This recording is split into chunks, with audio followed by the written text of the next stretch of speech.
Bohr model में एक next point और एक छोटा सा बचा हुआ है, छोटा सा पॉइंट है, उसमें हेडिंग डालते हैं। हेडिंग पड़ेगा bourse theory when nucleus is not stationary.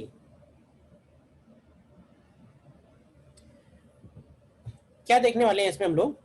देखो अभी तक क्या था, अभी तक जो इलेक्ट्रॉन अराउंड दी न्यूक्लियस घूम रहा है, तो इलेक्ट्रॉन का जो मास है और न्यूक्लियस का जो मास है, तो न्यूक्लियस में एक्चुअली मान लेते हैं प्रोटॉन है, न्यूक्लियस में प्रोटॉन है और ऑर्बिट कर रहा है इलेक्ट्रॉन। तो प्रोटॉन का जो मास है वो इलेक्ट्रॉन के मास का अराउंड 2000 टाइम्स है। तो ऐसे केस में क्या होगा ना कि न्यूक्लियस ऑलमोस्ट अपनी जगह रेस्ट पे रहेगा और इलेक्ट्रॉन ही सिर्फ रिवॉल्व करेगा। लेकिन अगर न्यूक्लियस मास और इलेक्ट्रॉन मास कंपेरेबल हो, अब कंपेरेबल कैसे होगा? किसी और पार्टिकल के लिए होगा, not for hydrogen atom, some other particle के लिए ऐसा हो सकता है कि पॉजिटिव चार्ज और नेगेटिव चार्ज का जो मास है अगर वो कंपेरेबल हो गया तो ये बिहेव करेगा just like two star system, binary star system, तुमने ग्रेविटेशन में पढ़ा होगा।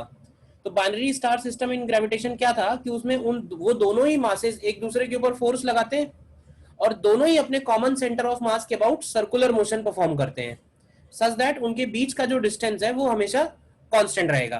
तो सेम वही पॉइंट, सेम वही कॉन्सेप्ट यूज करते हुए अगर हम बोर थ्योरी भी अप्लाई करें, बोर थ्योरी का मतलब है कि M V R equal to N H upon two pi, तो हमारे जो रिजल्ट्स हैं वो थोड़े थोड़े मॉडिफाई हो जाएंगे। तो वो क्या मॉडिफिकेशन आएगा वही हमें थोड़ा सा स्टडी करना है इसमें, ठीक है ना? तो ऐसा होगा कब? तो सबसे पहले तो इसमें यही लिख देना कि when mass of revolving particle, when mass of revolving particle is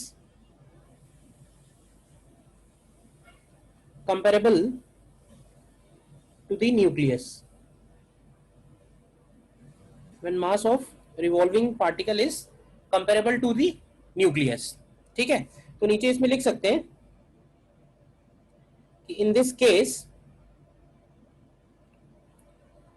both particle and nucleus revolve around their center of mass and necessary centripetal force is provided by electrostatic attraction between the two particles, electrostatic attraction between the two particles, ठीक है? तो both revolve around their common center of mass and necessary centripetal force is provided by electrostatic attraction between the two particles। तो इस case में एक diagram सबसे पहले बना लेते हैं। डायग्राम ऐसे बनेगा। अब वैसे देखो नॉर्मली क्या होगा कि न्यूक्लियस का मास जो है वो ज्यादा होगा पार्टिकल मास से, ठीक है? तो इसको ऐसे ले लेते हैं, सपोज ये इनका कॉमन सेंटर ऑफ मास है और ये सपोज न्यूक्लियस है और फिलहाल हम इस न्यूक्लियस का मास ले लेते हैं कैपिटल एम और ये इस तरफ लगा देते हैं हम एक small particle mass small M, ठीक है? तो मान लेते हैं कि ये इलेक्ट्रॉन है, एम कॉमा माइनस ई ले लेते हैं और ये जो है ये प्लस जेड ई और कॉमा कैपिटल एम है, ये इनका कंबाइंड सेंटर ऑफ मास है। और इस केस में ये कैपिटल एम जो है ये r1 रेडियस में घूमेगा और स्मॉल एम जो है वो r2 रेडियस में घूमेगा, ठीक है ना? इन दोनों के बीच का जो डिस्टेंस है वो हमेशा कांस्टेंट रहेगा। तो इन दोनों के बीच का डिस्टेंस अगर हम लोग लिखें तो इन दोनों के बीच का डिस्टेंस r से डिनोट कर लेते हैं। देखो, तो ये इधर की तरफ जाएगा और ये इधर की तरफ जाएगा, लेकिन ध्यान रखना किसी भी टाइम पे इन दोनों के बीच का सेपरेशन हमेशा फिक्स रहेगा। मतलब जब ये स्मॉल एम यहाँ पहुंचेगा तो ये कैपिटल एम यहाँ पहुंचेगा, ऐसे समझ लो। तो इनके बीच का जो डिस्टेंस है वो हमेशा फिक्स रहना है। तो हमेशा ऐसे समझ लो कि इस डायमीटर पे ही हमेशा लाई करेंगे वो दोनों। डायग्राम बताओ पहले, तो क्लियर है या नहीं? तुम थोड़ा याद करोगे पुरानी बात तो बाइनरी स्टार सिस्टम जैसा ही है, कुछ भी और नहीं है, कॉन्सेप्ट भी यही लगेंगे। टू स्टार सिस्टम भी इसी तरह से रोटेट होता है, दोनों का एंगुलर स्पीड सेम होता है, तो time taken to complete one revolution भी दोनों के लिए सेम आता है। तो इसमें सबसे पहले तो हम लिखेंगे इसमें R1 R2 की वैल्यू R पे कैसे डिपेंड करेगी, तो ये हम सेंटर ऑफ मास से लिख सकते हैं। तो R1 R2 R के टर्म्स में क्या लिखेंगे, तो एक तो R1 प्लस R2 जो है वो स्मॉल r के इक्वल होगा, और दूसरा हम लोग लिख सकते हैं capital M into R1 is equal to small m into R2। Capital M into R1 is equal to small m into R2। तो यहां से R1 की वैल्यू आ जाएगी, R1 की वैल्यू कितनी बनेगी, R1 की वैल्यू बनेगी small m into R upon small m plus capital M, और R2 की वैल्यू बनेगी capital M into R upon small m plus capital M। बोलो यहां तक क्लियर, कोई डाउट? अब इसके बाद आते हैं फोर्सेस पे।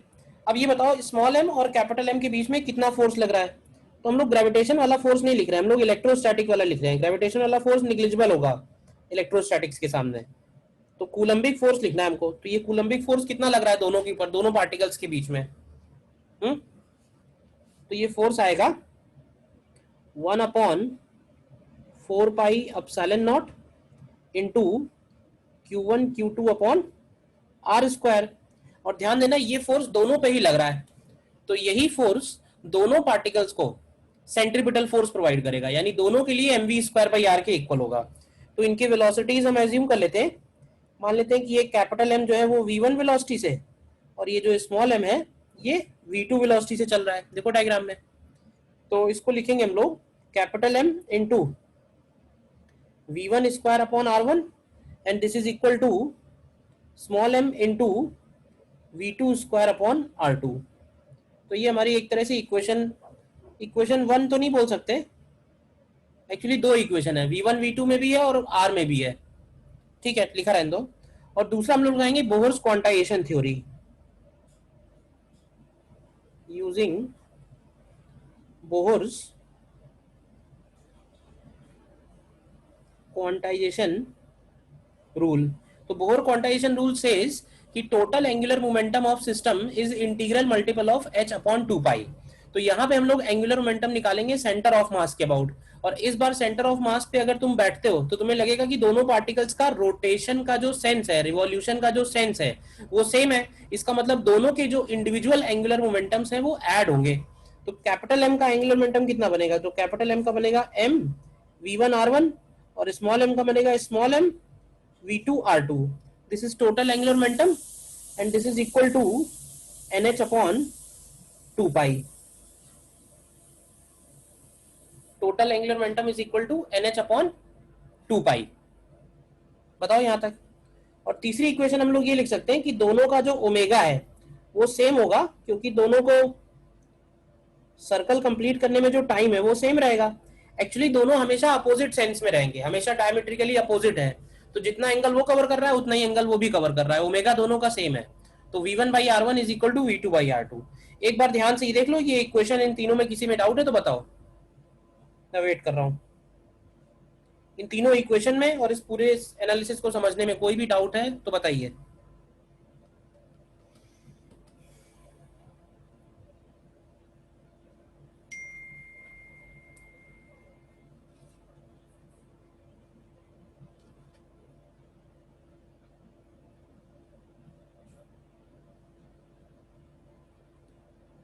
ठीक है, अब देखो अब है क्या, अब हमारे सामने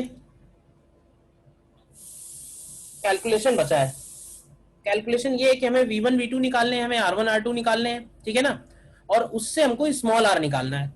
तो मैं ये कैलकुलेशन हटा दे रहा हूं क्योंकि इसका रिजल्ट याद रखना बहुत आसान है, रिजल्ट याद रखना इसका बहुत आसान है, बट ये कि इसको सॉल्व करके ही रिजल्ट आएगा। तो देखो तुम्हें मैं कहूंगा कि पुराना वाला जो स्मॉल r था, सॉल्विंग वी गेट, बताओगे कि पुराना वाला स्मॉल r कितना था जो पहले हमने r निकाला था बोर मॉडल में। बोर मॉडल में जो r निकाला था वो था h square epsilon not upon, अभी लिखना नहीं, पाई m e स्क्वायर और n स्क्वायर बाई z। याद है ये नहीं याद है ये पहले हम लोगों ने स्मॉल r कैलकुलेट किया था जब normal simple Bohr model use किया था, याद है ना।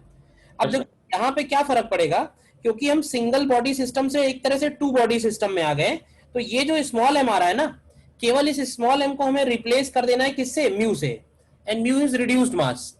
ये थ्योरी हम कई जगह अप्लाई कर सकते हैं, जहां पे भी हमें सिंगल मास सिस्टम का रिजल्ट मालूम है और हमें उसको कन्वर्ट करना है म्यू में, तो हम उसको कन्वर्ट कर सकते हैं। तो देखो यहां से इस म्यू को, एक्चुअली ये एम नहीं होगा, ये म्यू होगा यहाँ पे, देखो नोट करो, ठीक है।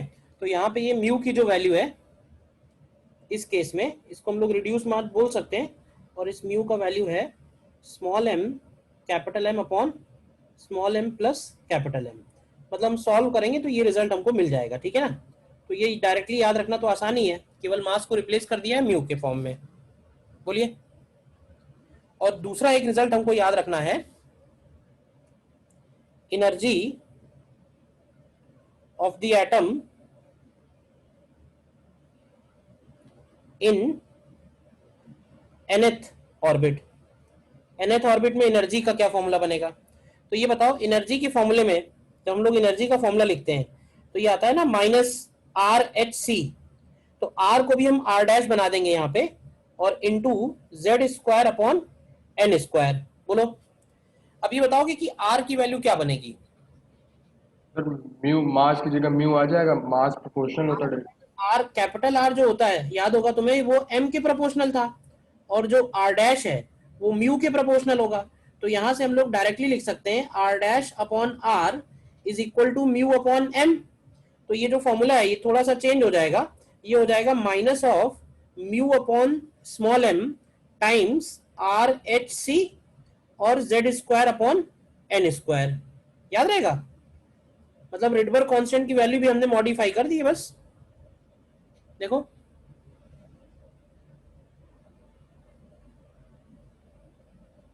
ठीक है ना।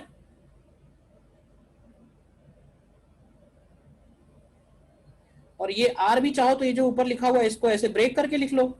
अगर हम स्मॉल एम की फॉर्म में लिखें इसको, तो इसको हम ऐसे लिख सकते हैं कि M upon mu times R naught into N square by Z, ठीक है, जिसमें आर नॉट जो है वो बोर रेडियस हो जाएगा, जिसकी वैल्यू कितनी होती है क्यों भाई, 0.539 आई थिंक। तो डायरेक्टली सारे फॉर्मूले म्यू में याद रख सकते हो, क्योंकि म्यू निकालना आसान होगा, क्वेश्चन होगा तो अभी देखेंगे क्वेश्चन, ठीक है।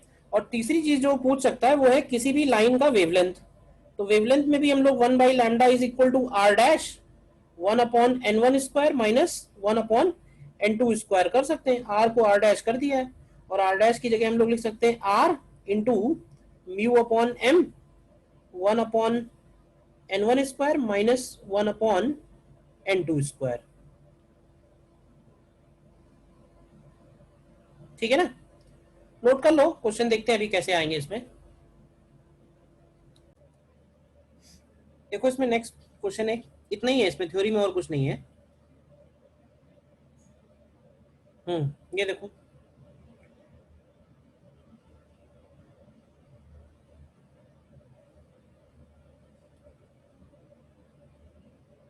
देखो ट्राई करो।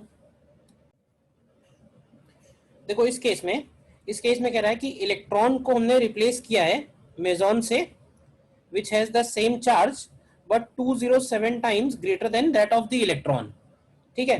यानी कि जो नेगेटिव चार्ज है वो 207 टाइम्स स्मॉल m है, ठीक है। तो हमें डिस्टेंस निकालना है, तो हमें मालूम है कि डिस्टेंस का जो फॉर्मूला है r इज इक्वल टू, हम लोग लिखते हैं minus of m upon mu, minus नहीं sorry, m upon mu into R naught N square by Z. तो ये डायरेक्ट आ जाएगा प्रोवाइडेड हमें म्यू चाहिए। तो म्यू की वैल्यू क्या बनेगी बोलो।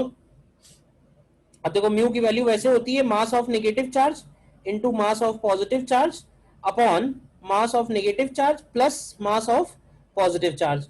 तो mass of negative charge is around 207 times mass of electron, और मास ऑफ पॉजिटिव चार्ज यानी कि प्रोटॉन वो सेम है।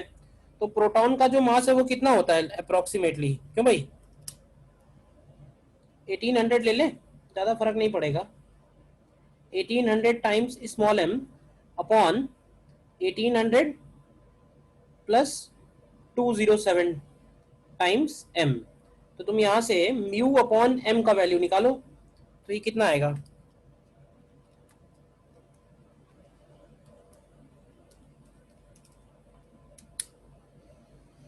तो ये आएगा अप्रोक्सीमेटली 185.6 के आसपास। तो यहाँ से जो r की वैल्यू है वो हो जाएगी 1, r की वैल्यू बनेगी 0.53 एंगस्ट्रॉम, एन स्क्वायर की जगह 1 हो जाएगा अपॉन 185। तो देख लो कितना बनेगा, ये आ जाएगा यहाँ से। तो पॉइंट,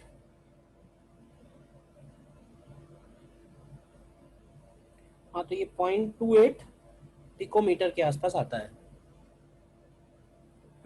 ठीक है, बताइए ए पार्ट।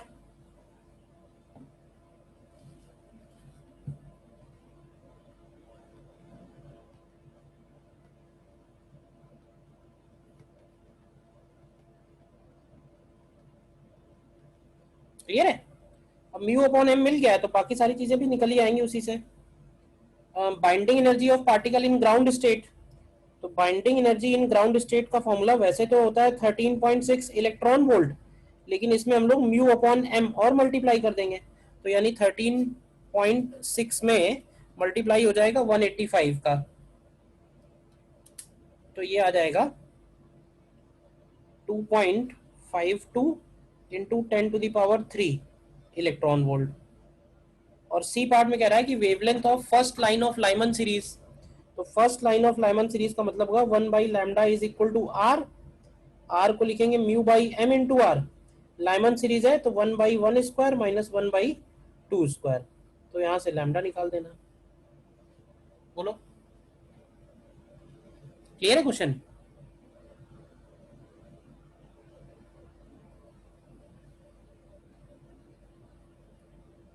हम्म, यस सर।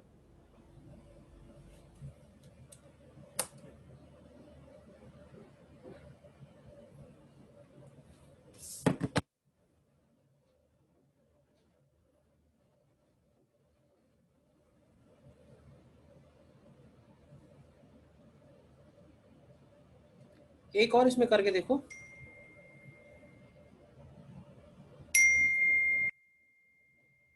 नेक्स्ट क्वेश्चन देखो, ये देखो इसमें पॉजिट्रॉनियम आयन का मतलब ये हुआ कि उसके अंदर इलेक्ट्रॉन है और पॉजिट्रॉन है, ठीक है। अच्छा अब पॉजिट्रॉन क्या है, पॉजिट्रॉन इलेक्ट्रॉन का एंटी पार्टिकल है, मतलब कि पॉजिट्रॉन का जो मास है वो इलेक्ट्रॉन के मास के इक्वल है और चार्ज उसका लेकिन प्लस ही है, मतलब it is anti particle of electron. It is not a stable particle, unstable particle है, क्योंकि ये तुरंत ही इलेक्ट्रॉन के साथ मिलके डिफ्यूज हो जाता है। बट ठीक है, जितनी भी देर रहेगा उतनी देर अगर हम निकालें तो ये m कॉमा माइनस ई है, ये इनका कॉमन सेंटर ऑफ मास, और ये m कॉमा प्लस ई है, ठीक है। तो अगर हम इसका म्यू कैलकुलेट करें तो म्यू की वैल्यू होगी m into M upon m plus m, तो यहाँ से म्यू की वैल्यू m/2 आ रही है। तो अगर हमें डिस्टेंस निकालना है तो डिस्टेंस के लिए लिखते हैं हम लोग r इक्वल टू क्या लिखते हैं m upon mu. Yes sir. तो m upon mu times R naught n square by z, तो ये आ जाएगा 2 टाइम्स ऑफ 0.53 एंगस्ट्रॉम, तो ये आएगा 1.06 एंगस्ट्रॉम। बी पार्ट में बाइंडिंग एनर्जी अगर चाहिए तो बाइंडिंग एनर्जी हो जाएगी 13.6 electron volt into mu upon M, तो ये आ जाएगा 1/2 यानी कि 6.8 इलेक्ट्रॉन वोल्ट। और लाइमन सीरीज निकालना है अगर तो आर की वैल्यू भी हाफ हो जाएगी, तो आर की जगह r/2 इंटू बामर का निकालना है, तो 1/2 स्क्वायर माइनस 1/3 स्क्वायर, तो यहाँ से हमको लैम्डा मिल जाएगा। ठीक है ना, तो तुम डायरेक्ट फॉर्मूला याद रख सकते हो सीधे सीधे। बोलो क्लियर है?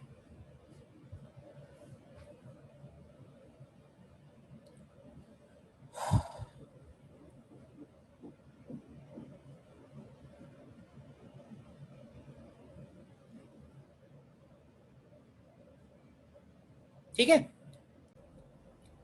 नेक्स्ट क्वेश्चन एक और देखिए, करते हैं बोर मॉडल पे ही है।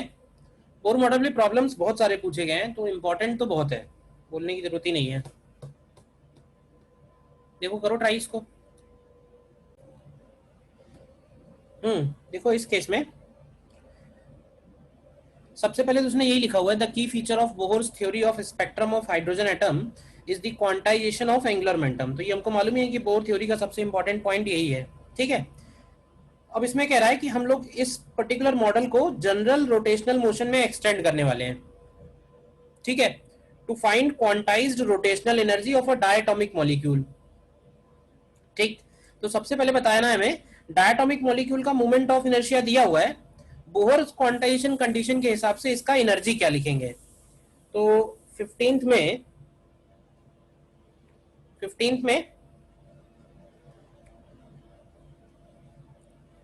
15 में देखो ध्यान से, अगर हम इसका एंगुलर मोमेंटम लिखें सबसे पहले, तो एंगुलर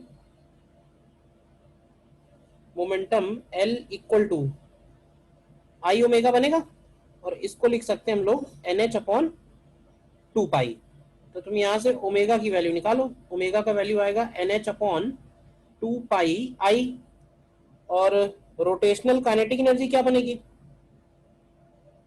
तो rotational kinetic energy for a diatomic molecule can be written as half I omega square.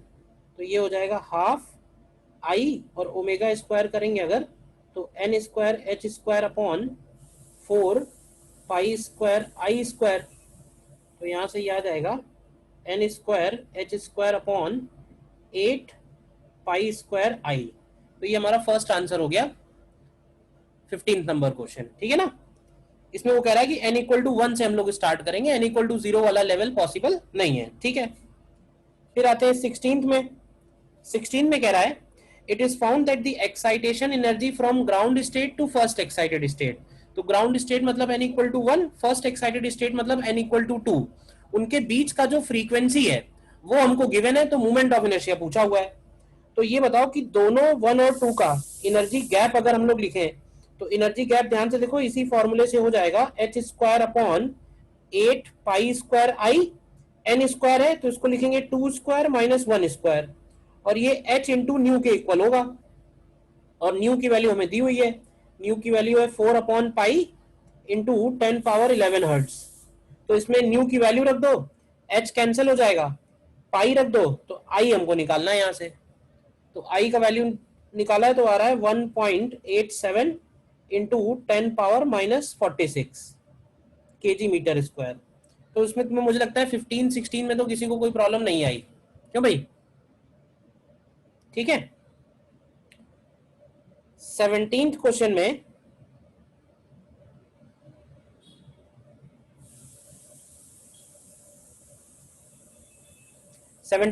में कह रहा है इन अ CO molecule the distance between C and O। तो C और O के बीच में डिस्टेंस हमको फाइंड करनी है। ठीक है, तो हम क्या कर सकते हैं कि इसका मास दिया हुआ है कितना, C का मास है 12 AMU, तो ये हो जाएगा 12 इंटू 5/3 इंटू 10 पावर माइनस 27, और O का हो जाएगा 16 इंटू 5/3 इंटू 10⁻⁻27, ये हो गया लेट से m1 और ये हो गया m2।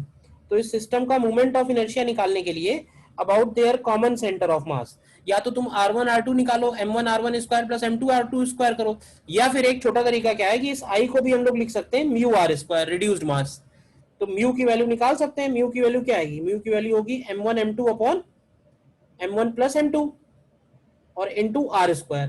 तो ये जो तुमने आई निकाला है उसको इसके इक्वल कर दो, m1 m2 की वैल्यू रख दो, तो यहां से हमें r निकालना है। तो ये r कितना आता है तो भाई?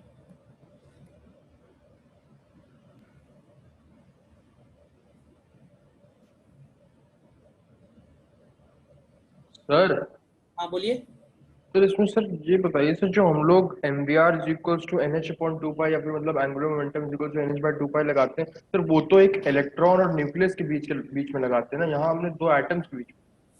नहीं नहीं, एक्चुअली ऐसा नहीं होता है, एंगुलर मोमेंटम ऑफ सिस्टम होता है।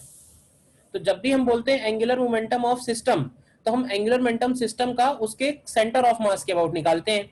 तो पहले क्या था कि पहले न्यूक्लियस चल नहीं रहा था, पहले न्यूक्लियस रेस्ट पे था, और न्यूक्लियस क्योंकि मास बहुत ज्यादा था तो सिस्टम का जो सेंटर ऑफ मास था वो न्यूक्लियस पे ही था एक तरह से। तो हमने न्यूक्लियस के अबाउट निकाल लिया। बाद में क्या हुआ कि सिस्टम का सेंटर ऑफ मास दोनों पार्टिकल के बीच में आ गया, तो हमने उस पॉइंट के अबाउट निकाला है। It is always angular momentum of system with respect to center of mass. Yes okay sir.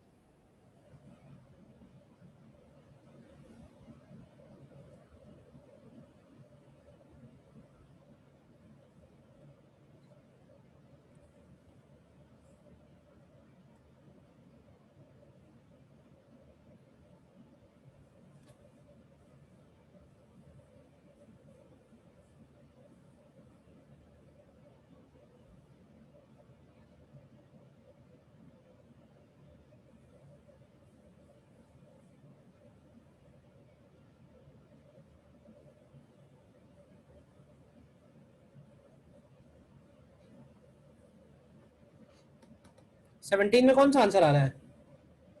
सी दिया है पीछे। सी है, ठीक है।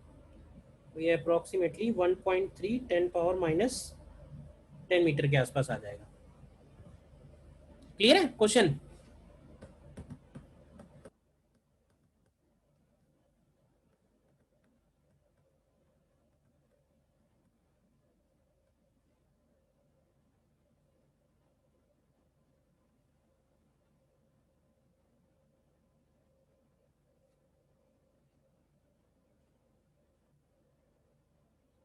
ठीक है।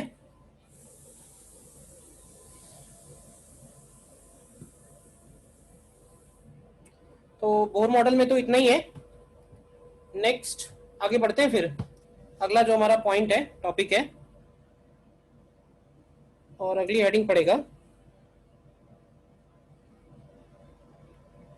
इंट्रोडक्शन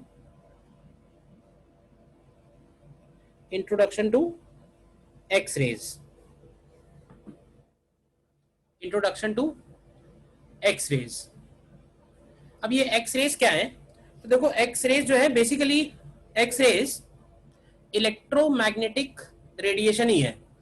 मतलब जैसे अल्ट्रावायलेट है, जैसे विजिबल है, इंफ्रारेड है, रेडियो वेव्स हैं, गामा वेव्स हैं, सिमिलरली एक्स-रेज भी हैं। बस फर्क इतना है, जैसे अल्ट्रावायलेट, विजिबल, इंफ्रारेड, इन सब में क्या फर्क है? फर्क है इनमें वेवलेंथ का। तो अल्ट्रावायलेट का एनर्जी विजिबल से ज्यादा है, इंफ्रारेड से विजिबल का ज्यादा है। तो इस तरह से अगर हम लैम्डा कम करते जाएंगे तो उन रेस का जो है, उन वेव्स का एनर्जी बढ़ता जाएगा। तो जो एक्सरे है, एक्सरे ऐसे समझ लो कि अल्ट्रावायलेट, विजिबल और इनसे इन सबसे ज्यादा पावरफुल है।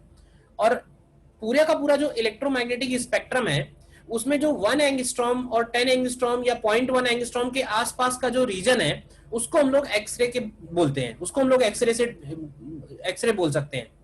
ठीक है ना? एक्सरे थोड़ा हिस्टोरिकली अगर जाए तो जब एक्सरे का प्रोडक्शन हुआ लैब में, तो उस वक्त जो है वो इतने इंस्ट्रूमेंट नहीं थे कि ये पता कर पाए कि जो एक्सरेज प्रोड्यूस हो रही हैं इनमें प्रॉपर्टीज क्या क्या है या क्या खास बात है कि ये इलेक्ट्रोमैग्नेटिक वेव है। हाँ, जब ये एक्सपेरिमेंट फर्स्ट टाइम हुआ तो ये जब जब इन रेस का प्रोडक्शन हुआ तो इन्होंने फोटोग्राफिक प्लेट को ब्लैक कर दिया। फोटोग्राफिक प्लेट क्या होती है, वो जो पहले कैमरे में निगेटिव चलता था ना, निगेटिव, तो उसको हम लोग बोलते हैं फोटोग्राफिक प्लेट, जिसमें एक्सरे का फिल्म लेते हैं हम लोग, एक्सरे फिल्म जिसमें आती है। तो जब एक्सरेज उसके ऊपर पड़ती हैं तो वो उतने पोर्शन को ब्लैक कर देती हैं। तो जिसने भी एक्सपेरिमेंट किया रॉइंटगेन ने, उसने बोला कि भाई जब ये कुछ तो एक्सपेरिमेंट में कोई तो रेज निकल रही है, बट वो कौन सी रेज है, उनकी क्या प्रॉपर्टीज है।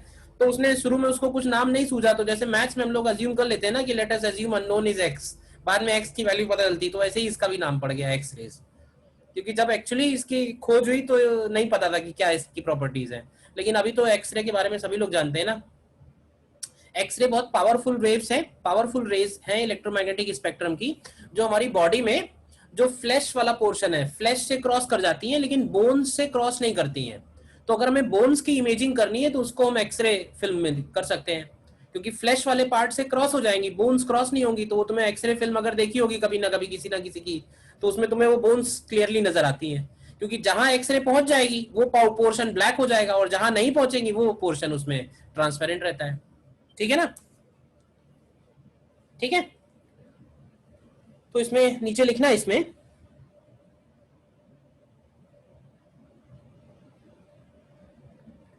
Electromagnetic radiation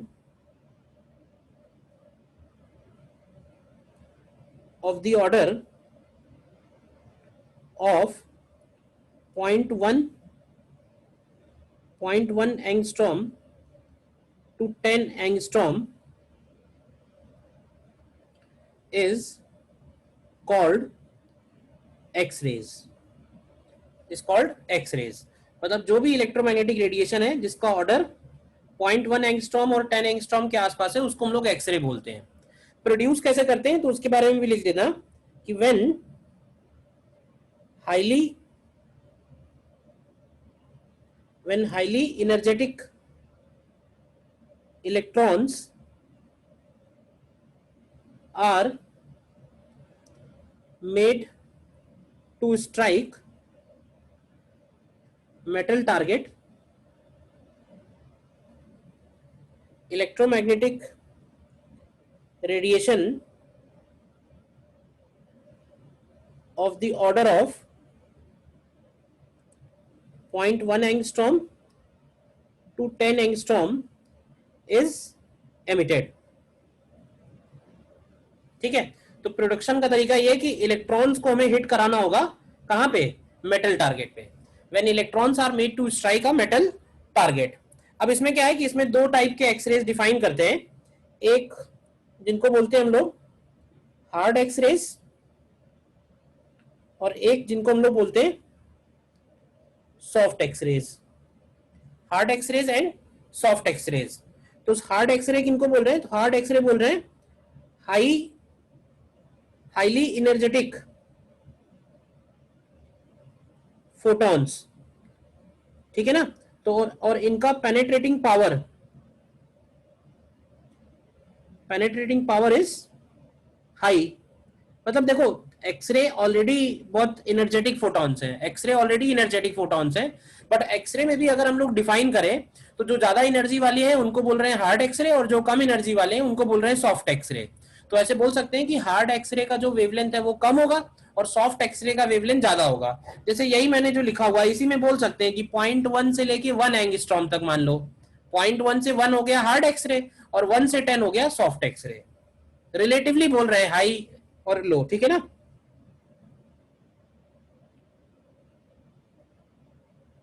low energetic photons and penetrating power is लो।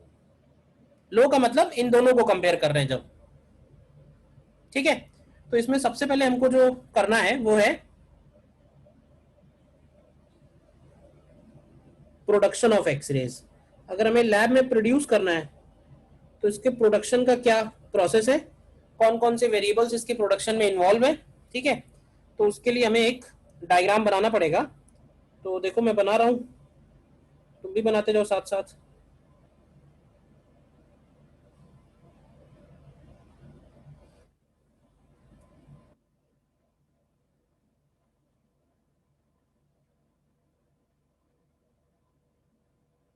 इसमें हम लोग एक लॉन्ग ट्यूब लेते हैं जिसमें वैक्यूम मेंटेन होता है, मतलब कोई और गैस वैस नहीं है उसके अंदर, ठीक है। और इस लॉन्ग ट्यूब के अंदर अब देखो, अगर हमें इलेक्ट्रॉन्स को स्ट्राइक कराना है मेटल टारगेट पे, तो इलेक्ट्रॉन कहां से निकाले जाएंगे बताओ भाई। इलेक्ट्रॉन्स को अगर स्ट्राइक कराना है तो इलेक्ट्रॉन्स चाहिए। अब इलेक्ट्रॉन ऐसा तो है नहीं कि बोरी में भर के मिलते हो दुकान में, तो इलेक्ट्रॉन्स भी हमको निकालने ही पड़ेंगे। और कहां से निकालने पड़ेंगे, वो भी मेटल से ही निकालने पड़ेंगे। यानी मेटल से ही इलेक्ट्रॉन निकाल के हम मेटल पे ही इंसिडेंट कराएंगे। तो इलेक्ट्रॉन्स निकालने के लिए कहां से निकाल रहे हैं, तो वो इधर मैंने लेफ्ट साइड में बनाया हुआ है, इसको हम लोग बोलते हैं कैथोड। कैथोड बोल सकते हैं, और ये एक तरह से मेटल है ये, ठीक है। और इस कैथोड से इलेक्ट्रॉन कैसे निकालेंगे, तो देखो इलेक्ट्रॉन एमिशन का जो सबसे एफिशिएंट तरीका है वो है हीटिंग। हीटिंग जिसको हम लोगों ने फोटो इलेक्ट्रिक इफेक्ट में क्या नाम दिया था बताओगे क्यों भाई? थर्मल है। fermionic emission. थर्मियोनिक एमिशन नाम, करेक्ट। तो हम यहाँ से ये जो इलेक्ट्रॉन्स हैं इनको निकालेंगे बाई हीटिंग दिस फिलामेंट। इस फिलामेंट को हीट करेंगे। फिलामेंट जो है वो कैथोड के पास में रखा हुआ है, तो वो कैथोड भी हीट होगा। कैथोड हीट होगा तो उसमें से इलेक्ट्रॉन्स एमिट होंगे बाई थर्मियोनिक एमिशन, ठीक। अब इन इलेक्ट्रॉन्स को हमको हिट कराना है, स्ट्राइक कराना है एक दूसरे मेटल पे। तो वो जो दूसरा मेटल है वो थोड़ा दूर रखा हुआ है, ठीक है, क्योंकि हमें इन इलेक्ट्रॉन्स को हाईली एनर्जेटिक भी बनाना है। अभी जो इलेक्ट्रॉन्स निकले हैं वो बहुत लो एनर्जी इलेक्ट्रॉन्स निकले हैं, उनके पास कोई खास एनर्जी नहीं है। तो ये हो गया हमारा मेटल टारगेट जहां पे हिट कराना है। तो हमें इन इलेक्ट्रॉन्स को एक्सीलरेट कराना होगा। तो एक्सीलरेट कराने के लिए क्या करते हैं कि कैथोड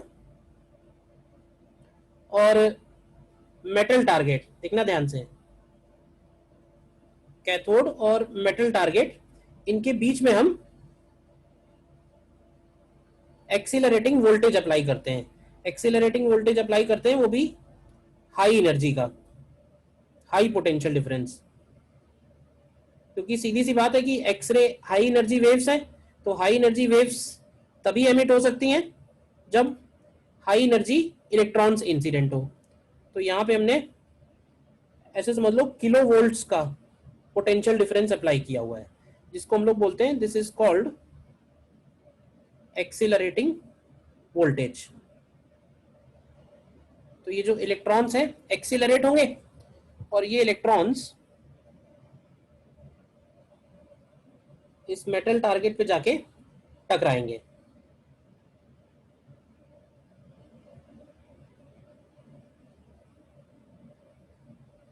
ठीक है। और जब ये मेटल टारगेट पे टकराएंगे तो यहां से जो है इलेक्ट्रोमैग्नेटिक रेडिएशन एमिट होगा। यहाँ पे एक विंडो टाइप का बना होता है जिसमें से फोटॉन्स निकलने के लिए प्रोविजन होता है। और ये जो फोटॉन्स निकलेंगे तो ऐसा नहीं है कि ये सारे फोटॉन्स सेम एनर्जी निकलेंगे, अलग अलग एनर्जी के निकलेंगे, लेकिन इनकी एनर्जी होगी बहुत हाई, इसीलिए इनको हम लोग बोल रहे हैं एक्सरेज। ठीक है। और इस प्रोसेस में, अब इस प्रोसेस में होता क्या है कि जब इलेक्ट्रॉन मेटल टारगेट से टकराते हैं ना, तो देखा गया है कि बहुत कम अमाउंट ऑफ एनर्जी होती है जो एक्सरे में कन्वर्ट होती है। ज्यादातर एनर्जी जो है वो कोलिजन में, क्योंकि इलेक्ट्रॉन्स जाके मेटल पे टकरा रहे हैं, हाई एनर्जी इलेक्ट्रॉन्स है, तो ज्यादातर एनर्जी हीट में जनरेट होती है। अब इतनी हीट जनरेट होती है कि ये मेटल टारगेट जो है ये मेल्ट भी हो सकता है। तो ये मेल्ट ना हो, उसको बचाने के लिए तो पहले तो हमें इसको हाई मेल्टिंग पॉइंट का लेना चाहिए, क्योंकि ज्यादातर हीट जनरेट हो रही है। हाई मेल्टिंग पॉइंट का मतलब ये हुआ कि उसका जो एटॉमिक नंबर है वो हाई होना चाहिए, और कितना भी हाई हो मेल्ट हो ही जाएगा। तो उसके लिए क्या करते हैं, इसमें इस ट्यूब के अंदर इस मेटल टारगेट से हम कोल्ड वाटर का सप्लाई रखते हैं कंटिन्यूअसली। तो कोल्ड वाटर सप्लाई रखने से क्या होता है कि जो एक्सट्रैक्ट होती है वो उसमें से एक्सट्रैक्ट कर लेगा। ठीक है। And this tube is popularly known as Coolidge tube. देखो प्रोसेस,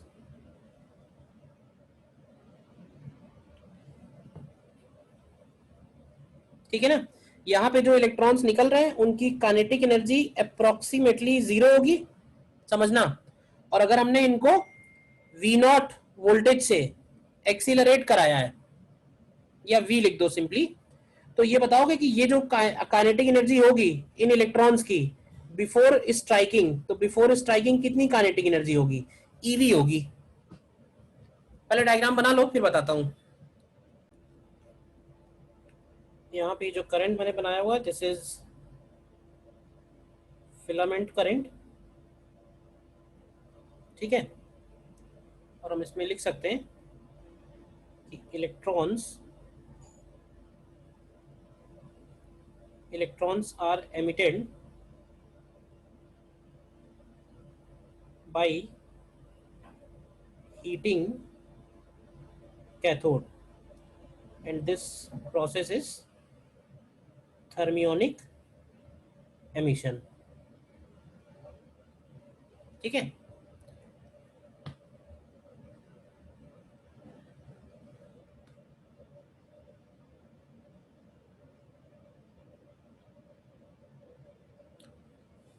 मेटल से फोटोन कैसे एमिट हो रहे हैं इसके बारे में अभी हम डिस्कशन करेंगे कि ऐसा क्यों हो रहा है। पहले तो ये लिखते हैं कि ऐसा हो रहा है, पहले ये समझ लो। एक्चुअली क्या है ना, देखो जैसे कोई भी डेवलपमेंट हो रहा है, कुछ भी एक्सपेरिमेंट हो रहा है, तो सबसे पहले तो एक्सपेरिमेंट हो रहा है, एक्सपेरिमेंट के रिजल्ट आ रहे हैं, फिर हम उन रिजल्ट्स को क्या कर रहे हैं ना, एक्सपेरिमेंट के जो फैक्टर्स हैं उनको थोड़ा चेंज कर रहे हैं और देखते हैं कि भाई हमारे रिजल्ट में क्या फर्क पड़ रहा है। तब हमको अंदाजा लग पाएगा ना कि ये जो हमारा रिजल्ट आ रहा है ना ये कैसे निकल रहा है, मतलब ये जो फोटॉन्स प्रोड्यूस हो रहे हैं वो एक्चुअली कैसे प्रोड्यूस हो रहे हैं। तो वो सब जो है स्टडी है बड़ी सी, तो करेंगे हम लोग, उसी सीक्वेंस में बढ़ेंगे। डायग्राम बना लिया है? Yes sir. देखो प्रोसेस पूरा फिर से समझ लो। सबसे पहले क्या चाहिए हमको? सबसे पहले चाहिए इलेक्ट्रॉन्स। तो इलेक्ट्रॉन्स कैसे निकल रहे हैं? तो इलेक्ट्रॉन्स निकल रहे हैं बाई हीटिंग दी फिलामेंट, और ये फिलामेंट लगा हुआ है, ये करंट और ये फिलामेंट केवल इतने ही पार्ट में है, इसका बाकी सर्किट से कोई लेना देना नहीं है, ठीक है। अब ये बताओ, अगर कोई ये कहे कि अगर हम फिलामेंट करंट को बढ़ाते हैं तो क्या फर्क पड़ेगा? इफ फिलामेंट करंट इंक्रीजेस तो उसका इफेक्ट क्या पड़ेगा? हीटिंग इफेक्ट पड़ेगा सर? नहीं, हमारे इलेक्ट्रॉन्स पे क्या इफेक्ट पड़ेगा? जो इलेक्ट्रॉन निकल रहे हैं उनकी एनर्जी बढ़ेगी या नंबर ऑफ इलेक्ट्रॉन्स बढ़ेंगे? क्यों भाई? तो इसमें क्या है कि देखो अगर ज्यादा हीट करेंगे ना तो number of electrons emitted from cathode will increase. तो पहला पॉइंट तो यही है, ठीक है ना। पहला पॉइंट यही है, when filament current increases number of electrons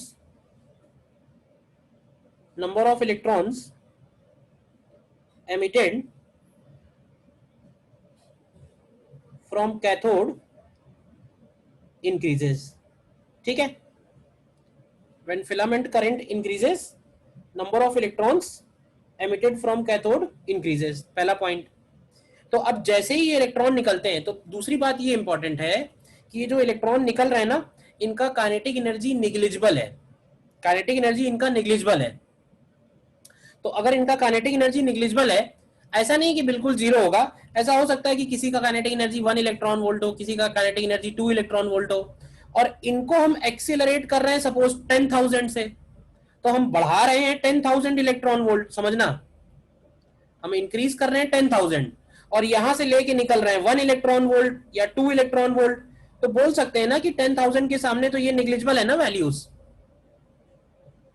10,000 के सामने ये वैल्यूज निग्लिजिबल हैं, इसीलिए मैंने इसको लिख दिया जीरो। एक्चुअली जीरो नहीं है, लेकिन जो एक्सीलरेट कर रहे हैं उसके सामने जीरो है। तो जब ये सारे इलेक्ट्रॉन यहां पहुंच रहे हैं तो सभी की काइनेटिक एनर्जी ईवी के बराबर है, और इस काइनेटिक एनर्जी का कुछ पोर्शन एक्सरे फोटोन में कन्वर्ट हो रहा है और ज्यादातर पोर्शन हीट में जा रहा है। तो हीट होने से, मेल्ट होने से बचाने के लिए हमें हाई मेल्टिंग पॉइंट का टारगेट चाहिए होगा और ये कोल्ड वाटर की भी सप्लाई रखनी होगी, ठीक है। अगर हम ये एक्सीलरेटिंग वोल्टेज बढ़ाते हैं, अगर हम ये एक्सीलरेटिंग वोल्टेज बढ़ाते हैं ये वाला, तो क्या इफेक्ट पड़ेगा? तो ये वाली काइनेटिक एनर्जी इंक्रीज होगी, मतलब जिस काइनेटिक एनर्जी से वो टकरा रहे हैं वो एनर्जी इंक्रीज होगी, ठीक है। दूसरा पॉइंट इसमें हम ये लिख देते हैं कि kinetic energy of electrons just before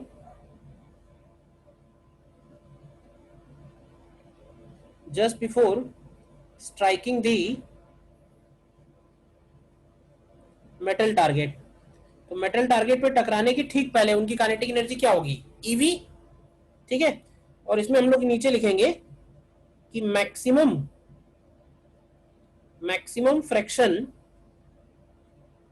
of incident energy is converted into heat. मतलब ज्यादातर फ्रैक्शन जो है वो हीट में ही कन्वर्ट होगा। ठीक है, तो अब हम जरा इसके रिजल्ट्स पे स्टडी करते हैं कि ये जो फोटॉन्स निकले हैं ना, इन फोटॉन्स का क्या वेवलेंथ है, या कौन सी वेवलेंथ के कितने फोटॉन निकल रहे हैं, यानी कि इंटेंसिटी और वेवलेंथ का वेरिएशन अगर स्टडी करें तो ये ग्राफ एक बनाया गया जो इस एक्सपेरिमेंट का एक तरह से रिजल्ट बोल सकते हैं। और ये ग्राफ था लैम्डा वर्सेस इंटेंसिटी, एक तरह से बोल सकते हैं स्पेक्ट्रम है, एक्सरे स्पेक्ट्रम। और जब ये ग्राफ की स्टडी की गई कि कौन कौन से वेवलेंथ पे कितने फोटॉन्स हैं, तो ये ग्राफ का जो कर्व है वो कुछ इस तरह का आया।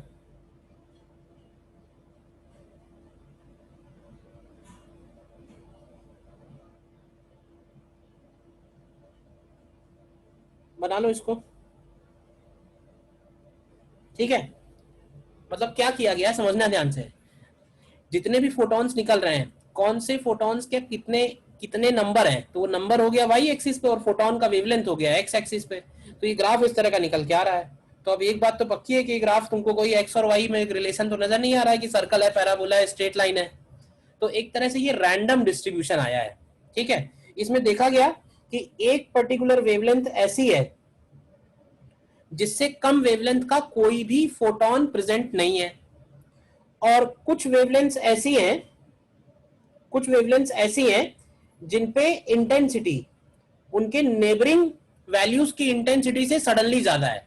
मतलब ये कुछ वेवलेंथ ऐसे आए जहां पे इंटेंसिटी की वैल्यू सडनली बढ़ रही थी, और ये एक लैम्डा ऐसा आया जिससे कम कोई भी फोटोन प्रेजेंट नहीं है। मतलब जो भी फोटॉन्स हैं वो लैम्डा मिनिमम से ज्यादा वाले ही है। ठीक है ना। So this lambda minimum is called cut off wavelength. Lambda minimum is called cut off wavelength. देखो,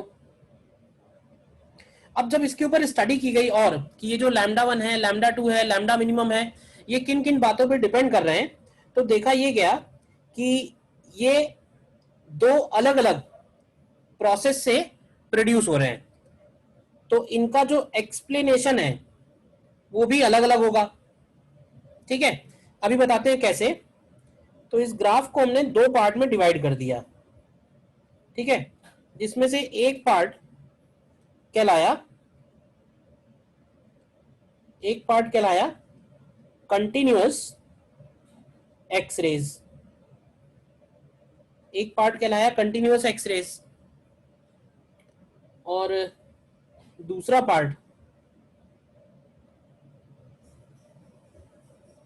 पार्ट कहलाया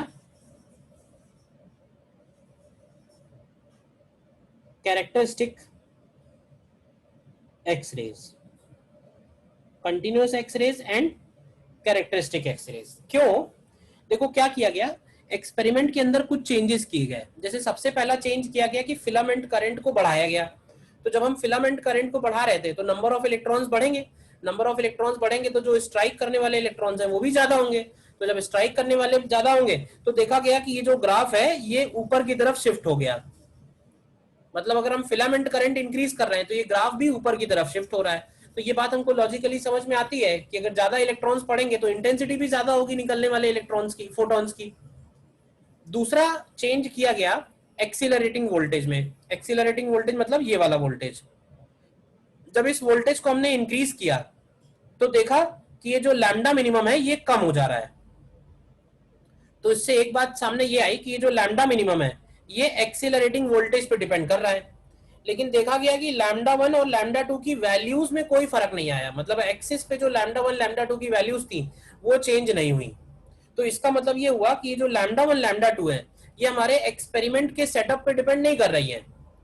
फिर क्या किया, फिर तीसरा काम ये किया गया कि ये मेटल चेंज किया गया। मतलब ये जो टारगेट हमने लिया है, नॉर्मली इसमें डी ब्लॉक एलिमेंट लेते हैं फोर्थ रो के, ठीक है।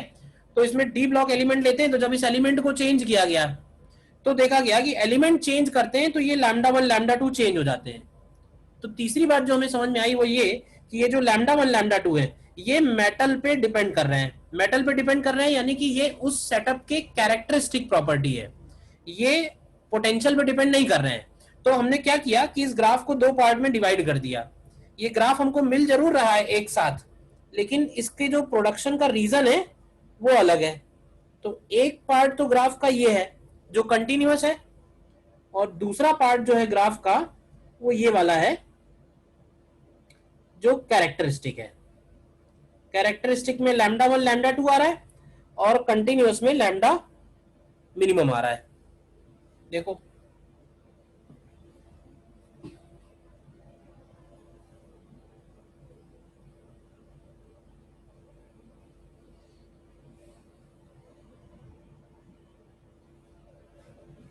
ठीक है, यहां नीचे साइड में लिख सकते हो when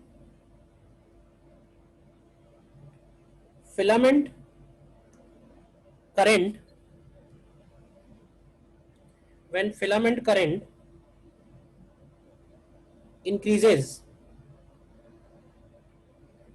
intensity increases and graph shifts upward, ठीक है। लेकिन नो चेंज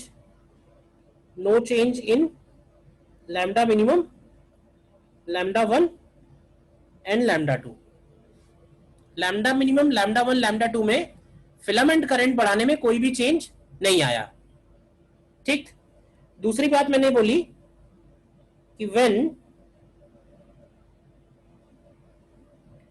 accelerating voltage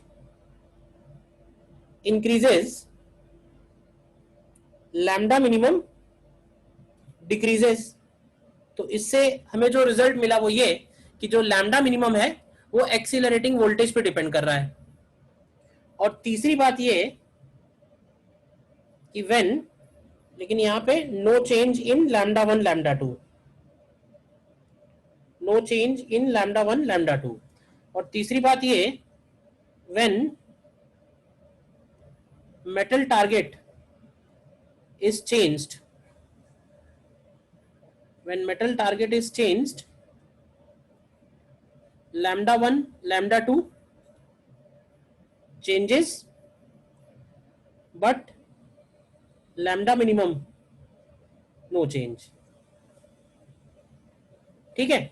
तो बेसिकली ये जो काम किया हम लोगों ने ना दो पार्ट में डिवाइड किया, ये इसलिए डिवाइड किया क्योंकि जो रिजल्ट आ रहे थे वो हमें उस तरफ इशारा कर रहे थे कि ऐसा करना पड़ेगा। भाई एक्सीलरेटिंग वोल्टेज पे डिपेंड कर रहा है लैम्डा मिनिमम, इसका मतलब है कि जो कंटिन्यूअस वाला पार्ट है जिसपे लैम्डा मिनिमम डिफाइन हो रहा है वो एक्सीलरेटिंग वोल्टेज पे डिपेंडेंट है। लेकिन ये जो लैम्डा 1 लैम्डा 2 है ये कहीं ना कहीं मेटल से रिलेटेड है। तो क्योंकि ये मेटल से रिलेटेड है तो इसलिए इनको मेटल वाले पार्ट में ले जाना पड़ेगा। मतलब इनके प्रोडक्शन में मेटल का रोल है और इसके प्रोडक्शन में एक्सीलरेटिंग वोल्टेज का रोल है। तो ये दोनों अलग अलग पार्ट हो गए ना, तो इसलिए हमने दोनों को अलग अलग पार्ट में डिवाइड कर दिया है, ठीक है ना। अब इसको हम लोग आगे एक्सप्लेन करेंगे, मतलब अभी तो हमने जस्ट डिवाइड ही किया है, ठीक है ना। कंटिन्यूअस एक्सरे कैसे प्रोड्यूस हो रही है और कैरेक्टरिस्टिक कैसे प्रोड्यूस हो रही है, तो इसको दोनों को हम माइक्रोस्कोपिक लेवल पे एनालाइज करेंगे, ठीक है। तो अभी आज यहीं तक रखते हैं इसमें लेक्चर में।